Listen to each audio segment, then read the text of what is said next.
खबर नंबर 1 रथयात्रा उपलक्षे देशवासी को अभिनंदन जणाइले उपराष्ट्रपति। आज पुरी में विश्व प्रसिद्ध रथयात्रा अनुष्ठित होता बेले उपराष्ट्रपति एम वेंकैया नायडू ओडिशा समेत देशवासी को शुभेच्छा जणाइछन्ते। निजर वार्तार से कहते जे पुरी रथयात्रा केवल ओडिशा कहीं सारा भारतर श्रद्धालु मानक एक बहु प्रतीक्षित भक्तिपूर्ण समावेश। यह आम देशर विविधतापूर्ण और समावेशी समाजर प्रतीक। जगतरनाथ जगन्नाथ रथयात्रा निजर दिव्यता और वैभवता दृष्टि समग्र विश्व में अतुलनीय। रथयात्रा पछरे थिबा महान चिंताधारा आम समस्त मध्य एकता और सद्भाव अणु बोली से कामना करिसेंते। चलित वर्ष भारत समेत सारा विश्वर कोविड महामारी परी एक विपदर सामना करुछे। एहाकु दृष्टि रखी लोकमाने कोविड नियम मानि रथयात्रा पालन करंतु बोली से निवेदन करिसेंते। खबर नंबर 2 बदलिब ओडिशा बेलाभूमिर रूप लागिब गोवा बीच।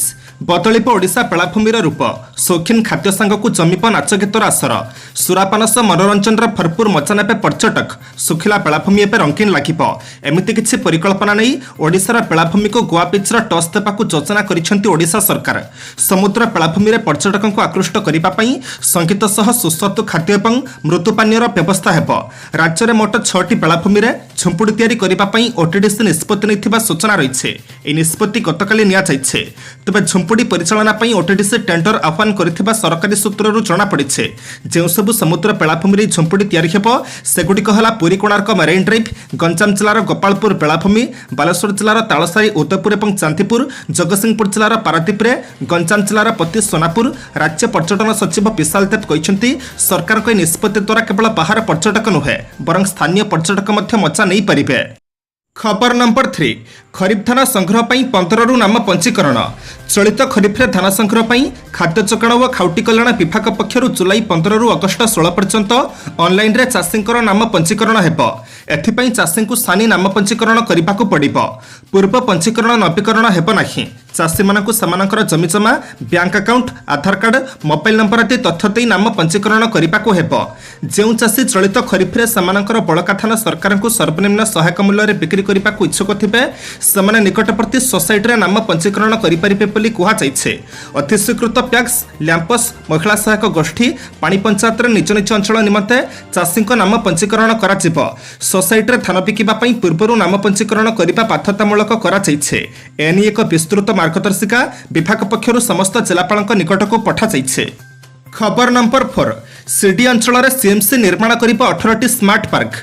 कटक महानगर निगम पक्षरु सीडी अंचल रे निर्माण हेबा 18टी स्मार्ट पार्क। सीडी अंचलवासी मनोरंजन पर सीएमसी पक्षर एपरी कार्यक्रम हाथ को निया जाइछे।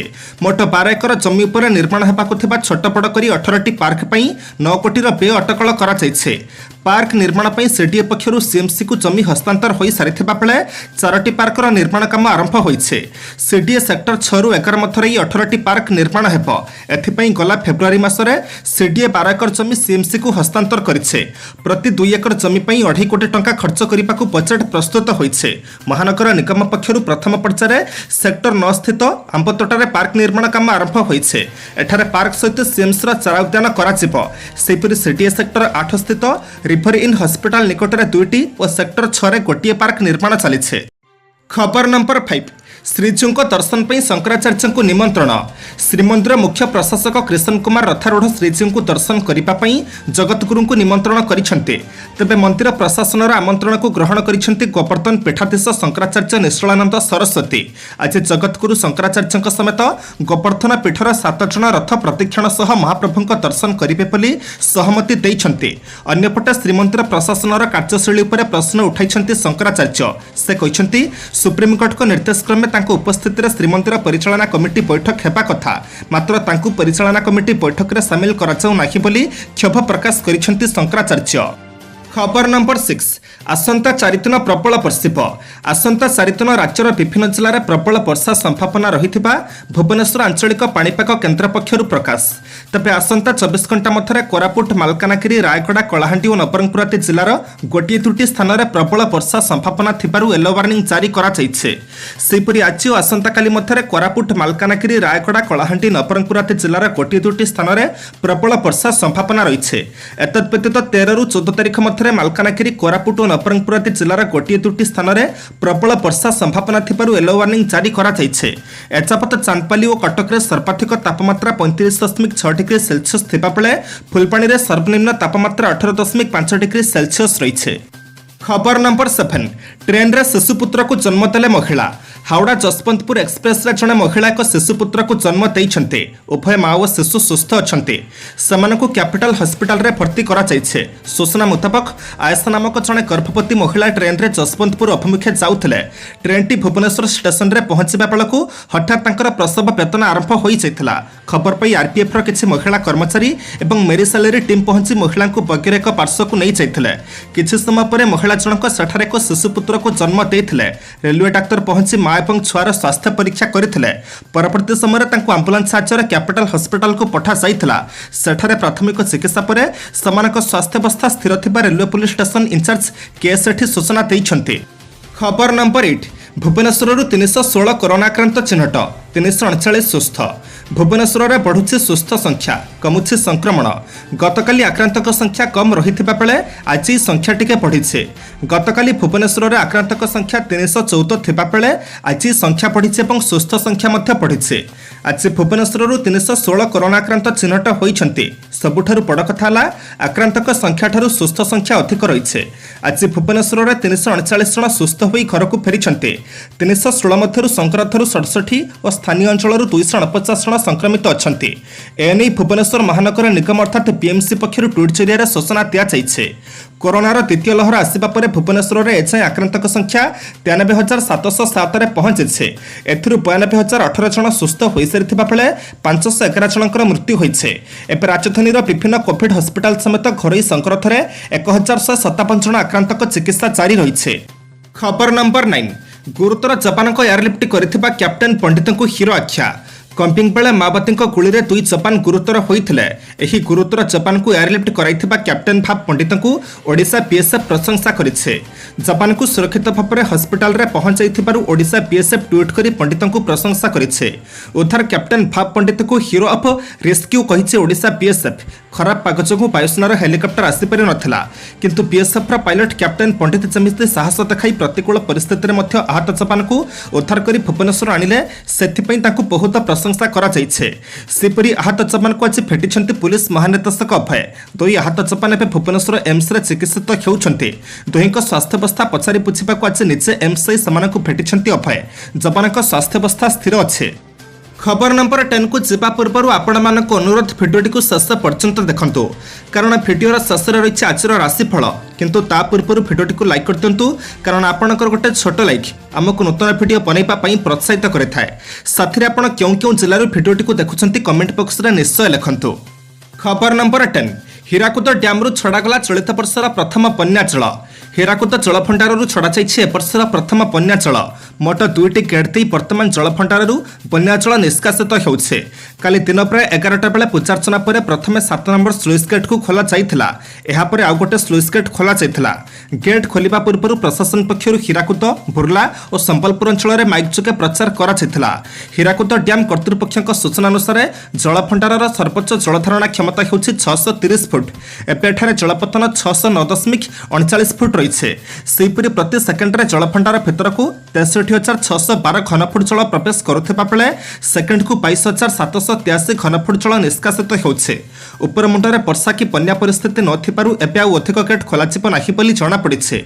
एहा सहित बन्या जल निष्कासन जोगु तळमुंडरे तथा महानदीर शाखा नदी गुड़िकरे बन्या स्थिति उपजिबार कोनोसी संभावना नाही बोली हीराकुद डैम कर्तृपक्ष कहिसंते। खबर नंबर 11 उड़ान योजना अधीन सामिल है 8टी विमान। नवनियुक्त बेसामरिक विमान चलाचल मंत्री ज्योतिरादित्य सिंधिया आज एक बड़ घोषणा करिसेंते। सहरगुड़ी को मेट्रो सहित संযোଗ करने उड़ान योजना अधीन नूतन विमान सामिल करने घोषणा करिसेंते ज्योतिरादित्य सिंधिया। ये विमानगुड़िक देश में कम व्यवहृत विमान बंदर को व्यवहार करिथाए एवं देशर लोकंकु सुलभ दर विमान सेवा जगैबाकु चेष्टा करिथाए। एही घोषणा विषय ट्वीट करी सिंधिया कहिसेंती जे मध्यप्रदेश पई एक खुशी खबर जुलाई 16 रु फ्लाई स्पेस जेट माध्यम 8टी नुआ विमान चलाचल आरंभ हेबो। ଏହି ବିମାନ ଗ୍ୱାଲିୟର ମୁମ୍ବାଇ ଗ୍ୱାଲିୟର ଗ୍ୱାଲିୟର ପୁଣେ ଗ୍ୱାଲିୟର ଜବଲପୁର ସୁରଟ ଜବଲପୁର ଅହମ୍ମଦାବାଦ ଗ୍ୱାଲିୟର ଅହମ୍ମଦାବାଦକୁ ଚଳାଚଳ କରିବ ବୋଲି ସିନ୍ଧିଆ ଟ୍ୱିଟ୍ କରି କହିଛନ୍ତି। ଉଲ୍ଲେଖଯୋଗ୍ୟ 100ଟି ସଂରକ୍ଷିତ ଏବଂ ଅଣସଂରକ୍ଷିତ ବିମାନ ବନ୍ଦରକୁ କାର୍ଯ୍ୟକ୍ଷମ କରିବା ଏବଂ ଉଡ଼ାନ୍ ସ୍କିମ୍ ଅର୍ଥାତ୍ ଉଡ଼େ ଦେଶ କା ଆମ୍ ନାଗରିକ ନାମକ ଆଞ୍ଚଳିକ ସଂଯୋଗ ଯୋଜନା ଅଧୀନରେ ଅତି କମ୍ରେ 1000 ବିମାନ ମାର୍ଗ ଆରମ୍ଭ କରିବାକୁ କେନ୍ଦ୍ର ଯୋଜନା କରିଛି। ଖବର ନମ୍ବର 12 क्षमताକୁ ଆସିଲେ ମିଳିବ 300 ୟୁନିଟ୍ ପର୍ଯ୍ୟନ୍ତ ମାଗଣା ବିଜୁଳି। ଉତ୍ତରାଖଣ୍ଡ ଗସ୍ତରେ ଅଛନ୍ତି ଦିଲ୍ଲୀ ମୁଖ୍ୟମନ୍ତ୍ରୀ ତଥା ଆମ୍ ଆଦମୀ ପାର୍ଟିର ରାଷ୍ଟ୍ରୀୟ ସଂଯୋଜକ ଅରବିନ୍ଦ କେଜରିୱାଲ। ଏହି ଅବସରରେ ଏକ ସାମ୍ବାଦିକ ସମ୍ମିଳନୀରେ କେଜରିୱାଲ ଘୋଷଣା କରିଛନ୍ତି କି ଯଦି 2022ରେ ଉତ୍ତରାଖଣ୍ଡରେ ଆପ୍ କ୍ଷମତାକୁ ଆସେ ତେବେ ରାଜ୍ୟର ସମସ୍ତଙ୍କୁ 300 ୟୁନିଟ୍ ପର୍ଯ୍ୟନ୍ତ ମାଗଣା ବିଜୁଳି ଯୋଗାଇ ଦିଆଯିବ। କେବଳ ସେତିକି ନୁହେଁ, କୃଷକଙ୍କୁ ମାଗଣା ବିଜୁଳି ସହ ପୁରୁଣା ବିଜୁଳି ବକେୟା ଛାଡ଼ କରାଯିବ। ଦିଲ୍ଲୀ ଭଳି ଉତ୍ତରାଖଣ୍ଡରେ ବିଜୁଳି କାଟ ଉପରେ ରୋକ ଲାଗିବ ବୋଲି କେଜରିୱାଲ ନିର୍ବାଚନୀ ପ୍ରତିଶ୍ରୁତି ଦେଇଛନ୍ତି। ଡେରାଡୁନ୍ଠାରେ ଏକ ସାମ୍ବାଦିକ ସମ୍ମିଳନୀରେ କେଜରିୱାଲ ଉଭୟ ବିଜେପି ଓ କଂଗ୍ରେସକୁ ଟାର୍ଗେଟ କରିଛନ୍ତି। ସେ କହିଛନ୍ତି କି ଦୁଇଟି ଚକିରେ ଗହମ ପେଶିବା ଭଳି ଉତ୍ତରାଖଣ୍ଡର ଜନତା ଦୁଇଟି ରାଜନୈତିକ ଦଳର ଶାସନ କାଳରେ ପେଶି ହୋଇଯାଉଛନ୍ତି। ବିଜେପିକୁ ଟାର୍ଗେଟ କରି କହିଛନ୍ତି କି କ୍ଷମତାରେ ଥିବା ଦଳ ପାଖରେ ମୁଖ୍ୟମନ୍ତ୍ରୀ ପ୍ରାର୍ଥୀ ନାହାନ୍ତି, ତେଣୁ ପାଳି କରି ଜଣେ ପରେ ଜଣେ ମୁଖ୍ୟମନ୍ତ୍ରୀ ପଦ ସମ୍ଭାଳୁଛନ୍ତି। ଖବର ନମ୍ବର 13 ଜୁଲାଇ 17ରୁ 5 ଦିନ ପାଇଁ ଖୋଲିବ ସାବରିମାଲା। ସାବରିମାଲା ସ୍ଥିତ ପ୍ରଭୁ ଆୟପ୍ପାଙ୍କ ପାର୍ବତ୍ୟ ଧର୍ମପୀଠ ଆସନ୍ତା 17ରୁ 21 ତାରିଖ 5 ଦିନ ପର୍ଯ୍ୟନ୍ତ ଖୋଲିବ। ମନ୍ଦିରର ମାସିକ ପୂଜା ପାଇଁ ଏହାକୁ ସୀମିତ ସମୟ ପାଇଁ ଖୋଲାଯିବ। ଏହି ମନ୍ଦିର ପରିଚାଳନା କରୁଥିବା ଟ୍ରାଭଙ୍କୋର ଦେବସ୍ୱମ ବୋର୍ଡ ଅର୍ଥାତ୍ ଟିଡିପି ମଧ୍ୟ କହିଛି ଯେ କରୋନା ମହାମାରୀ ଦୃଷ୍ଟିରୁ ତୀର୍ଥ ଦର୍ଶନ ପାଇଁ ଆସୁଥିବା ତୀର୍ଥଯାତ୍ରୀମାନେ ଟିକା ପ୍ରମାଣପତ୍ର କିମ୍ବା 48 ଘଣ୍ଟା ମଧ୍ୟରେ କରାଯାଇଥିବା ଆର୍ଟିପିସିଆର୍ ନେଗେଟିଭ୍ ପ୍ରମାଣପତ୍ର ବାଧ୍ୟତାମୂଳକ କରାଯାଇଛି। ନଚେତ ସେମାନଙ୍କୁ ତୀର୍ଥଯାତ୍ରା ସୁଯୋଗ ଦିଆଯିବ ନାହିଁ। ଆହୁରି ମଧ୍ୟ ଅନଲାଇନ୍ର ପୋର୍ଟାଲ ମାଧ୍ୟମରେ ବୁକିଂ କରାଯାଇଥିବା କେବଳ 5000 ଶ୍ରଦ୍ଧାଳୁଙ୍କୁ ଦର୍ଶନ ଅନୁମତି ଦିଆଯିବ। ସୂଚନାଯୋଗ୍ୟ ଯେ କେରଳରେ ଏବେ ବି କରୋନା ସଂକ୍ରମଣ ଚିନ୍ତାଜନକ ସ୍ଥିତିରେ ରହିଛି। ରାଜ୍ୟରେ ଗତ 24 ଘଣ୍ଟାରେ ପ୍ରାୟ 14087ଟି ନୂଆ ସଂକ୍ରମଣ ମାମଲା ଦେଖାଦେଇଛି। ଏହା ସହିତ ରାଜ୍ୟରେ ଚିକା ଭୂତାଣୁ ସଂକ୍ରମଣ ବି ଦେଖାଦେଇଛି। ଖବର ନମ୍ବର 14 ଆଜିଠାରୁ ଦିଲ୍ଲୀରେ 50% କ୍ଷମତାରେ ଖୋଲିବ ଅଡିଟୋରିୟମ। ଦିଲ୍ଲୀରେ କରୋନା ସଂକ୍ରମଣ ହାର କମିଛି। ଦୈନିକ ସଂକ୍ରମଣ ସଂଖ୍ୟା 100 ତଳକୁ ଆସିଛି। ଏହାରି ମଧ୍ୟରେ ଦିଲ୍ଲୀ ସରକାର ଅନଲକ୍ 7ର ଗାଇଡଲାଇନ୍ ଜାରି କରିଛନ୍ତି। ନୂଆ ନିର୍ଦ୍ଦେଶନାମା ମୁତାବକ ଆଜିଠାରୁ ଦିଲ୍ଲୀରେ ଏଜୁକେସନ ଟ୍ରେନିଂ ଓ ମିଟିଂ ପାଇଁ ସ୍କୁଲ ଅଡିଟୋରିୟମ ଆଦି 50% କ୍ଷମତା ସହ ଖୋଲିବ। ହେଲେ ସାଧାରଣ ଭାବେ ଶିକ୍ଷାନୁଷ୍ଠାନ ଖୋଲିବାକୁ ଅନୁମତି ମିଳିନାହିଁ। କହି ରଖୁ କି ଗତକାଲି ରାଜଧାନୀ ଦିଲ୍ଲୀରେ 76 ଜଣ ସଂକ୍ରମିତ ଚିହ୍ନଟ ହୋଇଛନ୍ତି। ଏହା ସହ କେବଳ ଜଣଙ୍କର ମୃତ୍ୟୁ ହୋଇଛି। ଏହି କ୍ରମରେ ରାଜ୍ୟର ସଂକ୍ରମଣ ହାର 0.09%କୁ ହ୍ରାସ ପାଇଛି। ସୂଚନା ଥାଉ କି କରୋନାର ଦ୍ୱିତୀୟ ଲହରରେ ରାଜଧାନୀ ଦିଲ୍ଲୀ ପୁରା ବେହାଲ ହୋଇପଡ଼ିଥିଲା। ଏହା ସହିତ ଛୋଟ ରାଜ୍ୟ ହୋଇ ବି କରୋନା ସଂକ୍ରମଣରେ 20,012 ଜଣଙ୍କର ମୃତ୍ୟୁ ହୋଇଛି। ଖବର ନମ୍ବର 15 ହିନ୍ଦୁ ପୁଅ ହିନ୍ଦୁ ଝିଅକୁ ମିଛ କହିବା ବି ଜିହାଦ, ଖୁବ୍ ଶୀଘ୍ର ଆସିବ ଆଇନ। ଆସାମର ମୁଖ୍ୟମନ୍ତ୍ରୀ ହିମନ୍ତ ବିଶ୍ୱ ଶର୍ମା କହିଛନ୍ତି ଯେ ଯଦି ଜଣେ ହିନ୍ଦୁ ପୁଅ ଜଣେ ହିନ୍ଦୁ ଝିଅକୁ ମିଛ କହୁଛି ତେବେ ଏହାକୁ ମଧ୍ୟ ଜିହାଦ କୁହାଯିବ। ଖୁବ୍ ଶୀଘ୍ର କ୍ୟାବିନେଟ୍ ମଧ୍ୟ ଏହା ବିରୋଧରେ ଆଇନ ଆଣିବ। ସେ କହିଛନ୍ତି ଯେ ହିନ୍ଦୁତ୍ୱ 5000 ବର୍ଷ ପୁରୁଣା ଏବଂ ଜୀବନ ବଞ୍ଚିବାର ଶୈଳୀ ଶିଖାଇଥାଏ। ଅଧିକାଂଶ ଧର୍ମର ଅନୁଗାମୀମାନେ ହିନ୍ଦୁମାନଙ୍କର ବଂଶଧର ହୋଇଥିବା ବେଳେ ହିନ୍ଦୁତ୍ୱକୁ ହଟାଯାଇ ପାରିବ ନାହିଁ, କାରଣ ଏହାକୁ ହଟାଇଲେ ନିଜର ମୂଳ ଏବଂ ମାତୃଭୂମିଠାରୁ ଦୂରେଇ ଯିବା ଭଳି ହେବ। ଲଭ୍ ଜିହାଦ ପ୍ରସଙ୍ଗରେ ମୁଖ୍ୟମନ୍ତ୍ରୀ କହିଛନ୍ତି ଯେ ଏହି ଶବ୍ଦ ଉପରେ ତାଙ୍କର ଆପତ୍ତି ରହିଛି, କିନ୍ତୁ ମହିଳାଙ୍କୁ ଠକିବାକୁ କାହାକୁ ଅନୁମତି ଦିଆଯିବ ନାହିଁ। ସେ କହିଛନ୍ତି ଯେ ହିନ୍ଦୁ ହେଉ କିମ୍ବା ମୁସଲମାନ ହେଉ କୌଣସି ମହିଳାଙ୍କୁ ପ୍ରତାରଣା କରିବାକୁ ସରକାର ବରଦାସ୍ତ କରିବେ ନାହିଁ। ଆମ ଭଉଣୀମାନଙ୍କ ସୁରକ୍ଷା ସୁନିଶ୍ଚିତ କରିବା ପାଇଁ ଏଭଳି ଅପରାଧୀଙ୍କ ବିରୋଧରେ ଉପଯୁକ୍ତ କାର୍ଯ୍ୟାନୁଷ୍ଠାନ ଗ୍ରହଣ କରାଯିବ। ଖବର ନମ୍ବର 16 ଆଫଗାନିସ୍ତାନରୁ 50 ଜଣ କୂଟନୀତିଜ୍ଞଙ୍କୁ ଫେରାଇ ଆଣିଲା ଭାରତ। ଆଫଗାନିସ୍ତାନରେ ତାଲିବାନ ଦ୍ୱାରା ଅଶାନ୍ତି ଓ ଆକ୍ରମଣ ବୃଦ୍ଧି ସହିତ ସୁରକ୍ଷା ବ୍ୟବସ୍ଥା କ୍ରମାଗତ ଭାବରେ ଖରାପ ହେବାରେ ଲାଗିଛି। ଦକ୍ଷିଣ ଆଫଗାନିସ୍ତାନର ଅନେକ ଅଞ୍ଚଳରେ ତାଲିବାନ ଦଖଲ କରିବା ପରେ ଭାରତ ଏହାର 50 ଜଣ କୂଟନୀତିଜ୍ଞ ଏବଂ ସୁରକ୍ଷାକର୍ମୀଙ୍କୁ ସେଠାରୁ ଫେରାଇ ଆଣିଛି। କାନ୍ଦାହାର ବାଣିଜ୍ୟ ଦୂତାବାସରେ ରହୁଥିବା ଭାରତୀୟ କୂଟନୀତିଜ୍ଞ ଓ ଅଧିକାରୀମାନଙ୍କୁ ବୈଦେଶିକ ମନ୍ତ୍ରଣାଳୟର ସହାୟତାରେ ଭାରତୀୟ ବାୟୁସେନା ଦ୍ୱାରା ସେଠାରୁ ଭାରତକୁ ଅଣାଯାଇଛି। ସୂଚନା ମିଳିଛି କି କାନ୍ଦାହାର ସ୍ଥିତ ବାଣିଜ୍ୟ ଦୂତାବାସରୁ ଭାରତୀୟ କୂଟନୀତିଜ୍ଞ ଓ ଅନ୍ୟମାନଙ୍କୁ ବାହାର କରିବା ପାଇଁ ଭାରତୀୟ ବାୟୁସେନାର ସ୍ୱତନ୍ତ୍ର ବିମାନ କାବୁଲ ଯାଇଥିଲା। ଗତକାଲି ରାତିରେ ଦୂତାବାସରେ ଥିବା ସମସ୍ତ ଭାରତୀୟଙ୍କୁ ଭାରତକୁ ଫେରାଇ ଅଣାଯାଇଛି। ଏକ ବୟାନ ଜାରି କରି ବିଦେଶ ମନ୍ତ୍ରଣାଳୟ ଏହି ସୂଚନା ଦେଇଛି। ଖବର ନମ୍ବର 17 ଅସନ୍ତୁଷ୍ଟଙ୍କୁ ଖୁସି କରାଇବେ ମୋଦି, ଦେଇପାରନ୍ତି ଗୁରୁ ଦାୟିତ୍ୱ। ବୁଧବାର କେନ୍ଦ୍ର ମନ୍ତ୍ରିମଣ୍ଡଳ ଅଦଳବଦଳ କରିବା ବେଳେ ଯେଉଁ 3 ହେଭିୱେଟ୍ ମନ୍ତ୍ରୀ ପଦରୁ ଇସ୍ତଫା ଦେଇଥିଲେ ସେମାନେ ହେଲେ ରବିଶଙ୍କର ପ୍ରସାଦ, ଡାକ୍ତର ହର୍ଷବର୍ଦ୍ଧନ ଏବଂ ପ୍ରକାଶ ଜାଭେଡକର। ଏବେ 3 ନେତାଙ୍କୁ ଦଳ ଗୁରୁ ଦାୟିତ୍ୱ ଦେବ ବୋଲି ଶୁଣାଯାଉଛି। बीजेपी राष्ट्रीय सभापति जेपी नड्डा राष्ट्रीय सचिवों सह एने आज दलर हेडक्वार्टर में बैठक करुवा सूचना रही। आगक यूपी समेत 5 राज्य विधानसभा निर्वाचन रही। यह पूर्व बीजेपी मुख्यतः रविशंकर प्रसाद और जाभेडकर को दलर महासचिव किंबा उपाध्यक्ष पद में नियुक्ति करें। एसह आगामी विधानसभा निर्वाचन पर नूआ दायित्व देवे विश्वस्त सूत्रु सूचना मिली। कही रखुछु बीजेपी प्रायतः बड़ निष्पत्ति पार्लियामेंटारी बोर्ड नहीं थाए, हेले अरुण जेटली, सुषमा स्वराज और अनंत कुमार देहांत पर पार्लियामेंटारी बोर्ड रे 3 जनक स्थान एजावत पूरण हो पारि नाही। खबर नंबर 18 प्रेरणादायी व्यक्ति को मिलू पद्म पुरस्कार। मोदी तृणमूल स्तर में लोकों निस्वार्थपर भाव में काम करुवा प्रेरणादायी व्यक्ति को मिलू पद्म पुरस्कार। सेमानकु पद्म सम्मान प्रदान करने देशवासी को प्रधानमंत्री नरेंद्र मोदी आह्वान करिसेंति। एने रविवार से ट्वीट कर जणाइछंती प्रेरणादायी व्यक्ति को चिन्हट कर सेमानक संपर्क में पद्म सम्मान वेबसाइट माध्यम सूचना अपलोड करने को मोदी कहिसेंती। एहाकु मोदी पीपुल्स पद्मना देइछंती। पद्म पुरस्कार पर नामांकन शेष तारीख सेप्टेम्बर 15 रखा जाइछे। प्रधानमंत्री मोदी ट्वीट कर कहिसेंती भारत में अनेक प्रतिभाशाली व्यक्ति अछंती जे माने तृणमूल स्तर में साधारण कार्य करुछंती। प्रायतः आमे एपरि लोकमानक विषय अल्प शुणिबाकु पाऊ। आपण एपरि प्रेरणादायी लोकमानकु जानिछंती कि आपण ताकु #पीपुल्स पद्म पई मनोनीत करि परिबे। खबर नंबर 19 भूपेश बाघेल मुख्यमंत्री पद छाड़े। मुख्यमंत्री भाव में भूपेश बाघेल को नियुक्ति करने बेले कांग्रेस जो 2.5 वर्षर फर्मुला शर्त रखिथिला ताहा बे पूर्ण हो जाइछे। अर्थात मुख्यमंत्री पदरे थिबा बाघेल एबे इस्तीफा देबार समय आसी जाइछे। तांको स्थान छत्तीसगढ़ स्वास्थ्य मंत्री टीएस सिंहदेव नहीं पारंती बोली टुपुर टापर हेबा आरंभ करिछे। एहारी भितर दिल्ली में पहुंचीसंती मुख्यमंत्री बाघेल। से कहते जे जदि हाईकमांड अन्य काहाकू मुख्यमंत्री करने को चाहूँगी तेबे से प्रस्तुत बोली मीडिया आगे कहते। दिल्लीर 10 जनपथर बैठक पर एभली विवृत्ति रखिछंती जहाँकि तांको पद जिबार संभावना अधिक रही बोली कुहाଯାଉଛି। बाघेल कहते जे से केवल हाईकमांड को निर्देश क्रमे छत्तीसगढ़ मुख्यमंत्री भाव में शपथ नहीं। जदि ऊपर ऑर्डर आसिबो इस्तीफा देबाकू ताहेले से मुख्यमंत्री पदरू इस्तीफा देबाकू प्रस्तुत बोली कहिछंती।